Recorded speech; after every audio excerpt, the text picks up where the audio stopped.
Everyone mocked his broken bride. Until the truth came out. She arrived on a Wednesday.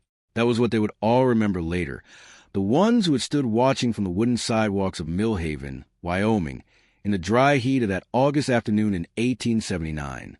They would remember that she arrived on a Wednesday, and that she was not what anyone expected, and that most of them said something they would spend a long time being ashamed of. The stagecoach pulled in just after 2 o'clock, raising a long tail of pale dust behind it. A small crowd had gathered the way small crowds always gather in small towns when something new is arriving. A few women with their market baskets. A group of men outside the feed store. Children sitting on the fence rail of the livery. Everyone waiting to catch the first look at the mail-order bride of Caleb Rowe. Caleb Rowe was not a man people pitied. He was 34 years old, and he owned the largest cattle operation in the county. 3,000 acres of good grassland running east from the river to the base of the ridge. He was quiet and self-contained and not especially warm, but he was fair and he was solid, and he had never once in his life asked anyone for anything he could not give back in equal measure. When word spread that he had sent away for a bride, people were surprised but not shocked. A ranch that size needed a woman running the house. It made practical sense. That was how most people in Millhaven thought about most things. What they did not expect was the woman who stepped out of that stagecoach. She came out slowly. That was the first thing. Not the careful slowness of a woman being modest or nervous, but a different kind of slowness, deliberate and concentrated. Like each movement required her full attention. She held the door frame with one hand as she stepped down, and when her feet met the ground, she stood still for just a moment, getting her balance. And that was when people saw the cane. It was a plain wooden cane, smooth with use, and she held on her left side, and when she began to walk across the dusty street toward the post where Caleb Rowe was standing with his hat in his hands, she walked with an uneven gait, her left side dipping slightly with each step, steady but slow and different from the way other women walked. The whispers started before she had crossed half the distance. She heard them. Anyone within 20 feet could hear them. A woman near the dry goods store said something behind her hand to the woman beside her, and they both looked and then looked away. One of the men outside the feed store said something low, and another man laughed. Quickly, the kind of laugh people do when they know they should not but do anyway. A child on the fence rail asked his mother in a voice too loud what was wrong with the lady's leg, and his mother shushed him but did not answer. Her name was Nora Voss. She was 28 years old. She had dark red hair she wore pinned back simply, and green eyes that were clear and direct, and a face that was neither fashionably pretty nor plain, but something more interesting than either, a face that had thought deeply about things and showed it. She walked across that street to the sound of other people's opinions of her, and she kept her chin level and her eyes forward, and she did not slow down. Caleb Rowe watched her come. He had known. She had told him in her third letter, matter-of-factly and without apology, that she walked with a cane due to an injury sustained in childhood. She had written that she understood if this changed his thinking, and that she would not hold it against him if he wished to withdraw the offer. She had also written that she could cook, manage a household, keep accounts, tend animals, grow a kitchen garden, and read well enough to teach children, and that she worked hard and did not complain about things she could not change. He had written back within the week.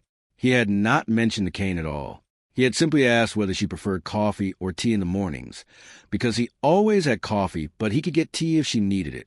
She had written back that coffee was fine. She had also written, in a postscript at the bottom of the page, "Thank you," just those 2 words. But the way she had pressed a pen, he could feel the weight of what she meant. Now she stopped in front of him and looked up at him with those clear green eyes and said, "Mr. Rowe, I am Nora Voss." "I know," he said.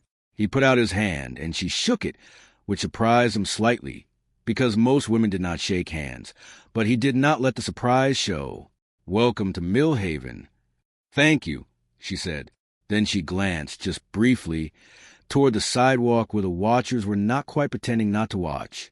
Something moved through her expression, and then was gone. "Ready to go?" he asked. "Yes," she said. He picked up her trunk without asking whether she needed help, which was also the right thing, and they walked to the wagon together. Behind them, Millhaven watched and whispered, and thought it knew what kind of story this was going to be. It did not know anything at all. And if stories like this one are what you've been looking for, the kind that start in one place and take you somewhere you did not expect, do not go anywhere. Subscribe right now and stay with us, because this story is only just beginning. The Rowe Ranch was called Clearwater, named for the creek that ran along its southern boundary. Cold and fast even in August. The house was large by frontier standards, solidly built, with covered porch that ran the full length of the front and windows that faced west to catch the evening light. Nora sat in the wagon seat beside Caleb on the ride-out and watched the land open up around her and said very little. He said very little, too. They were two people who had made an agreement on paper and were now sitting 3 feet apart in a wagon seat, trying to understand what they had actually agreed to. He showed her the house. She walked through each room slowly, not because of her leg, but because she was paying attention to things. Where the light fell, how the kitchen was arranged, where the wood was stacked. He could see her taking inventory with those steady eyes, and he did not rush her. "It is a good house," she said finally. "It needs a woman's management," he said. "I have let things go." She nodded. "I can see what needs doing." He showed her the room that would be hers. It was on the ground floor, which he had thought about carefully after receiving her letter. He had moved things around so she would not have to navigate stairs every day. He did not say this. He had just done it. She stood in the doorway of the room and looked at the window and the quilt and the small table with the lamp, and he saw something happen in her face, something very quick that she controlled immediately, but he had seen it. She was grateful in a way that went deeper than the room. She was grateful that he had thought of it. They were married 3 days later by the circuit judge, because the preacher was 2 towns over and Caleb had not wanted to make her wait. The ceremony took 4 minutes. 2 of the ranch hands stood as witnesses. Nora wore a blue dress she had brought from home, and Caleb wore a clean shirt. And when it was done, they shook hands with the judge and rode back to Clearwater and had supper. And that was how Nora Voss became Nora Rowe. Millhaven did not warm to her. It was not violent or obvious. It was a particular coldness of a small community that had decided someone did not quite fit. Women who had been friendly acquaintances of Caleb's looked at Nora and found reasons to be elsewhere. The preacher's wife came to call once and spent a visit looking at Nora's cane with a careful, closed expression and asking questions about Nora's family in Ohio with a curiosity that was not especially kind. A woman named Dorothy Marsh, who had apparently considered herself a candidate for Caleb Rowe's attention before the mail-order bride arrived, made a point of referring to Nora in conversations as "poor dear," in a tone that made "poor dear" sound like something you scraped off your boot. Caleb noticed all of it. He was a quiet man, but he missed very little. He did not say anything directly. That was not his way. But when Dorothy Marsh made her "poor dear" remark within his hearing outside the general store one Saturday morning, he looked at Dorothy Marsh with those flat, steady dark eyes of his until she stopped talking. And then he said, in his calm and unhurried voice, "My wife's name is Nora. I would appreciate you using it." Dorothy Marsh used it after that. So did most of the others. But the warmth did not come. Warmth cannot be commanded. Nora did not speak about it at home. She was not the kind of woman who brought her hurts into the house and laid them on the table for someone else to manage. She had learned a long time ago how to carry things quietly. But sometimes Caleb came in for supper and found her sitting at the kitchen table after the meal was already made, just sitting, looking at nothing in particular, her hands still in her lap, and he knew without asking what kind of afternoon she had had. On one of those evenings, about 6 weeks after she had arrived, he sat down across from her instead of going to wash up first. She looked at him, slightly startled. "Tell me about Ohio," he said. She blinked. "What would you like to know?" "Whatever you want to tell," he said. "I realize I have not asked much." She was quiet for a moment. Then she told him about the town she had grown up in, small and green, and wet compared to Wyoming, and about her father who had been a schoolteacher and taught her to read at 4 years old and believed firmly that an educated woman was a gift to the world. She told him about her mother, who had died when Nora was 12. She told him about the accident when she was 9, a fall from a hayloft that had broken something in her hip that the doctor had set wrong, and the long recovery, and the way children had looked at her afterward, and the way she had decided somewhere in the middle of all that pain that she was going to be so capable, so genuinely useful, that no one would be able to look at her cane and see only a limitation. She said that last part simply, without drama, just a decision she had made and kept. Caleb listened to all of it without interrupting. When she was done, he said, "Your father sounds like a man worth knowing." "He was," she said. "He died 2 years ago. It is part of why I answered the advertisement. There was nothing left holding me there." He nodded slowly. "I lost my wife 4 years ago," he said. It was the first time he had mentioned her. Her name was Ruth. Fever, in the winter, it was fast. He looked at the table. "I did not advertise for a long time after. I was not sure I had enough left to offer anyone." Nora looked at him steadily. "What changed your mind?" she asked. He thought about it seriously, the way he thought about most things. "The house got too quiet," he said finally, "and I thought maybe quiet and empty are two different things, and I have been confusing them." Nora was still looking at him. "That is a wise thing to know," she said softly.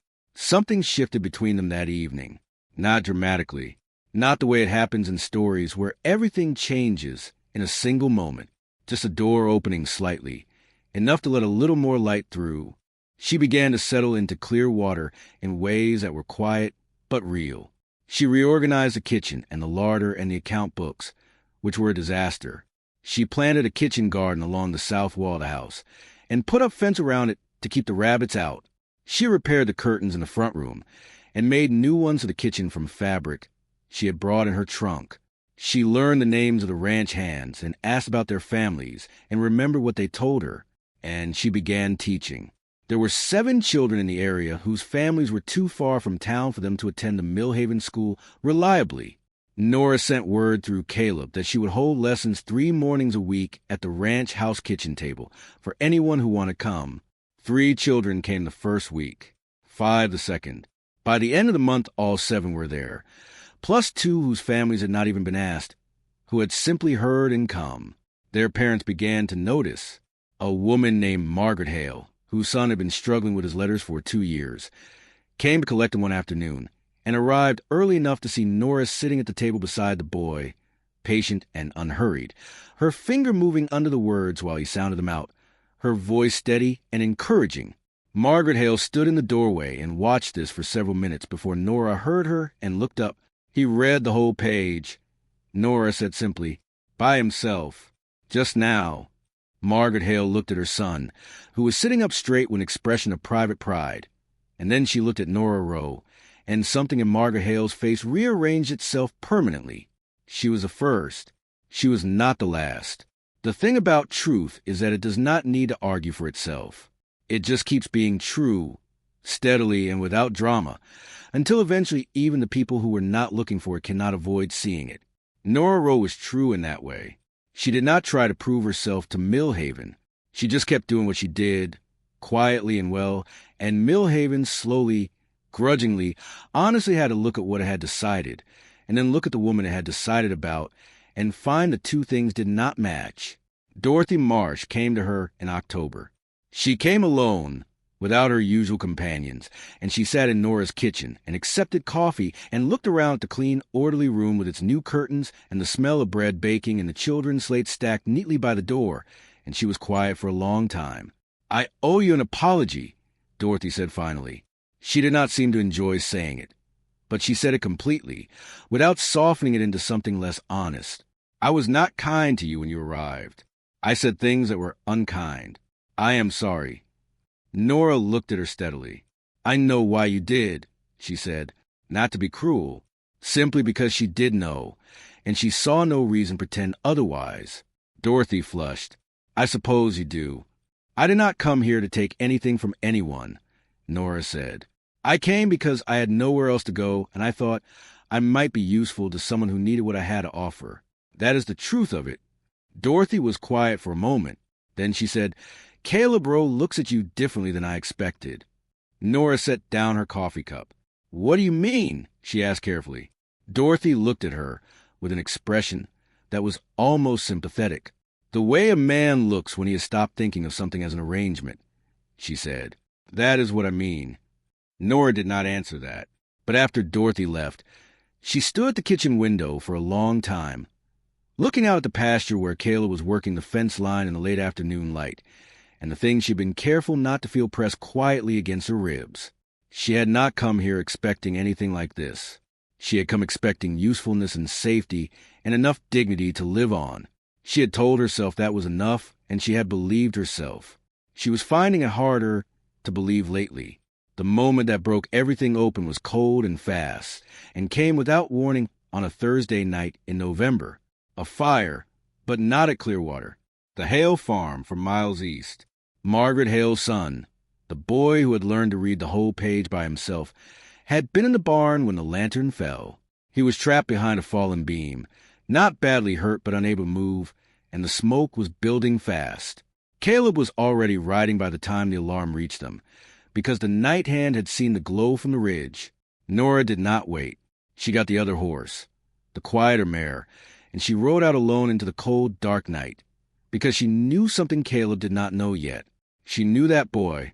She knew how he would be feeling. She knew that a frightened child needed a voice he recognized.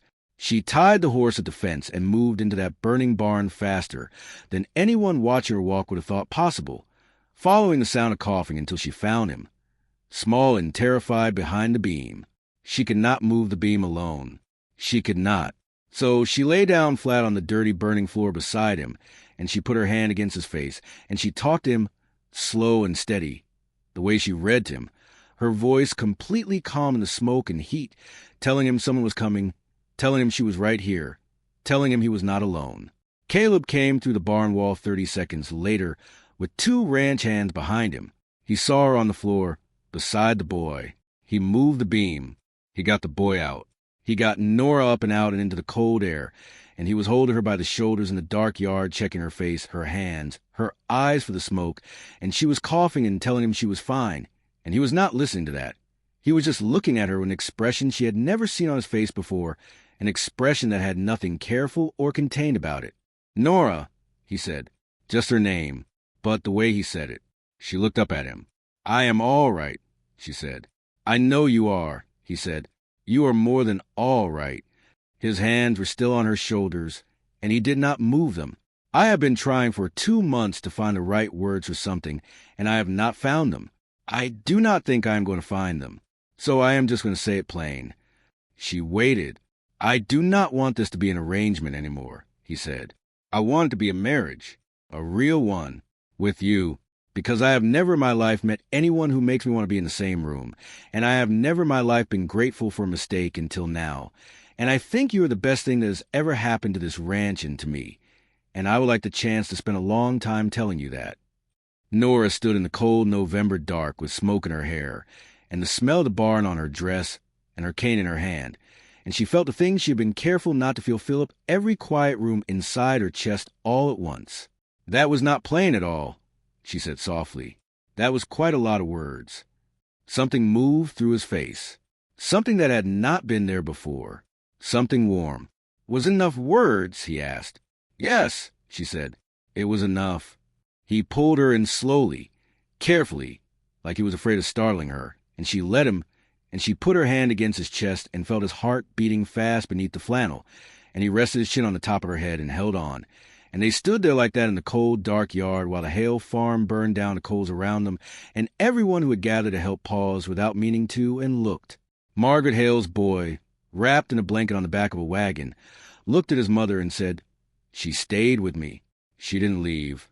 Margaret Hale looked at Nora Rose standing in the yard held by her husband and said quietly, "No, she is not the kind who leaves." Millhaven talked about that night for years. The way Nora Rowe had gone into that barn. The way she had lain down beside that frightened child. The way Caleb had come out of the fire and looked at his wife like a man who had just understood something important. Dorothy Marsh said, in a voice that now held genuine warmth, that she had never seen anything braver in her life. The preacher's wife organized a collection for the Hale family and asked Nora to help distribute it, because everyone trusted her to do it fairly. And in the spring, a little girl arrived at Clearwater. She came from the county orphan home, 8 years old, small and watchful, with braids that were coming undone and boots that were slightly too big. Caleb had started the paperwork in February. He had not told Nora until it was nearly settled. And when he told her, he said simply that the house was big enough, and so was everything else. And Nora had looked at him for a long moment, and then walked over and put her arms around her without saying anything at all. The little girl's name was Pearl. She stood in the kitchen doorway on the day she arrived and looked at Nora's cane, and then at Nora's face. "Does it hurt?" she asked. "Not much anymore," Nora said. Pearl thought about this. "I have a scar on my arm," she said, "from before. People stare at it." "People stare at things they do not understand," Nora said gently.